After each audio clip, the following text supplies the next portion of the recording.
relate much yourself, you couldn't relate. Very similar in a lot of ways of like Philander was when I got there. My style is just very different than any other college president in the country. People just like, there are people like saying, I'm trying to do it like this, which is funny to me now, but I just sort of came in like, this is how I'm going to operate. People don't do that. So I can't even really explain to y'all what it's going to be like for me to be on campus, because y'all have no, you can't conceive how I operate. It's just, it doesn't make anybody else a bad person. It's just like, I just do what I do because this is who I am. And it works for me. And I like to have fun. I mean, I like being on the campus and working with students and do a lot of different things. So I'm going to be just, I'm going to be in it. That's just what I do. So what is your style? Is it like geared towards like the students, like, geared towards the students being involved, or the programs that students carry out? Like, do you think those things need to be changed, or just student involvement, like students stepping up and getting things done? Oh yeah, you want to see students involved. I want to be supportive, but for me, involved is really knowing students, knowing people by name, knowing where they're from, having a relationship with those students, supporting student events when they're having events, like not to be on the program, but just like go home, have dinner with the family, get folks in the bed, and just roll back on campus. I mean, that's just, I just like to be involved in the life of the entire campus. And so that's a part of it, because then that creates a truer sense of family that HBCUs talk about. I mean, everybody says, oh, we're a family, we're a family. That ain't true a lot of places. They just say it because it sounds good. The way you make that real is that you have genuine relationships with people. And so I think the president models that. And that's how they interact with people. Are they willing to go hang out in the cab? One of the things I like to do with freshmen, and I got to figure out how I'm going to do this here. For the last 7 years at Philander, even when I was a vice president in Georgia, I get groups of freshmen taking a lunch off campus just to sort of find out who they are, what their experience has been like. I learned a lot like that. So, I got to try to break that in when I come here, because I guess when I first get here, I'll probably go with some seniors to get that historical. They've been here for 4 or 5 or 6 years, sort of, and break it in that way. But I'm looking for, new and unique ways to engage students. And then help figure out what kind of campus do we want to create. How do we create that environment that everybody feels like, this is my school, I'm excited about it, the people here, that's what I'm trying to do. Okay. So one big issue the students have, a lot of students complain about and say that Dillard's boring. Nothing goes on at Dillard, and because our enrollment is pretty low. Mm-hmm. So usually at our student events, parties and stuff, you get those same student leaders, right? And with maybe 20 extra freshmen. Right. What do you see? How can that change? Like, what do you think the problem is with that? No, everybody's got to work hard. It's going to be hard in a city like New Orleans, where there's stuff going on here all the time. So you're competing in an urban market for that attention. That's difficult. So everybody's got to understand that. But there are campuses with, like Indiana University, they have 40,000 students. They got 24-hour student center, bowling alley. I mean, they got the whole 9 yards, and students say there's nothing to do here. That's a universal higher ed truth. On every campus I've been on, it's like we don't have nothing to do. Well, then you got to learn how to make things happen. That's a part of college. It's not just to be programmed. You don't want old people saying, well, we're going to plan this for y'all, because that might not be what you want to do. Okay? Mm-hmm. So it's like, what do y'all want to do, and then how do we work together to try to make those things happen? So when people say, there's nothing to do, it's like, what do you want to do? Well, then how do we think about how to make that happen? And that puts it back on to say, let's come up with some creative things. I mean, I think you do, you have a part in that. One of the things that I've added to my campus, we started doing this lecture series, and I wanted it to be broad. I didn't want it to all be just intellectuals, all entertainers. It's a range, because I want students to hear a range of people. So last night, we had Melissa Harris-Perry, who's a professor here at Tulane, who all into politics. In a couple of weeks, we're going to have Darren DeWitt Henson, who was from Showtime Soul Food, who was in Stomp the Yard. It's the wide spectrum. We got a conservative analyst coming in March. So that's part of what I provide to the campus in terms of this is what I'm going to do. This is the program that I'm going to do for y'all. But anything else you want to do, y'all going to have to come up with it and say, okay, we want to do this. Okay, let's talk about how we do it. So that's my approach to it. But you got to understand, you're in an urban market with a lot of stuff, a lot of schools, and so you got to pick and choose. How do we do the things that are important, and then how do we take advantage of what's going on in the city and do that together? And that can be a part of the experience too. When I worked at Emory in Atlanta, we piggybacked a lot on Atlanta stuff, because it's like, no need to reinvent the wheel when you're in Atlanta and stuff happening all the time. We just get together and go as Emory to this that's already happening. I could do the same kind of thing. I mean, it's real easy stuff. So does that as an events and stuff, and just getting students excited about being a student? Yeah, I mean, there are a lot of ways to do that. I think you have to do creative things in terms of the PR, but I think you just have to do new and creative and unique things. So, like I said, for my campus and for Little Rock, people just thought it was crazy that I could figure out how to get Gabrielle Union to come to Little Rock to speak on my campus. That was just, I mean, all you do is put up the picture with our picture on there. Gabrielle Union is speaking. People gonna buzz about that for weeks before and weeks afterwards, because it's sort of like, oh my God, I can't believe this happened on my campus. So, I mean, some of that you do like that, but you got to create new and unique things. You got to keep pressing the envelope to say, okay, so what can we do? What hasn't been done? And how do we figure out how to do that?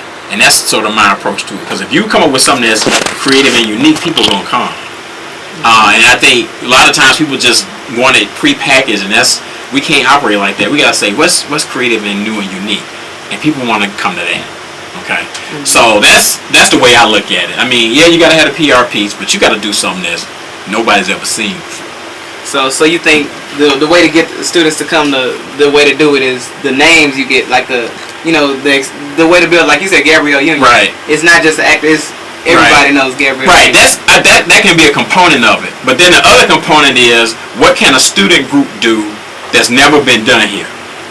Those are the questions you have to answer. So, for example, our programming board, when I first got there, I don't know if people in Louisiana have done these phone parties. Mm-hmm. We're the first school in Arkansas to do a phone party, and people were like, what is that? And people like came from all over the state like, this is cool. So now they have on different campuses. We were the first to do it because our students figured out, like, what can we do that nobody was doing? And that was hot at the time. And that's what people just have to keep, like, what's the next big thing? And how do we make it happen? And that's the way that I operate. I'm just like, okay, I know what we normally do, but what can we do that people haven't done before? And then let's do that. Okay, so it's like doing the impossible. How do you figure out how to do? And when you spend time doing that, people are going to get excited. But like I said, part of the challenge is you're in a market where everything happens. All the big name people come here. They perform here. That's a part of the challenge. So you got to be creative. But then, like I said, so I'm just sitting here thinking, piggybacking. Stuff goes on here. So-and-so is performing. So when Kanye and Jay-Z perform here, see, I would have been connecting with people like, okay, somebody need to do a drive-through by campus, and I could just be like, okay, Jay-Z is like in my office. That's the kind of call I make to try to figure out how to do. Because then students would be like, no, that ain't happening, is it? Jay-Z not in his office for real. You know what I'm saying? Mm-hmm. That's the way I think. So in a market like this, it's like, okay, how do I make connections with the right people? Because I know people are going to come here all the time.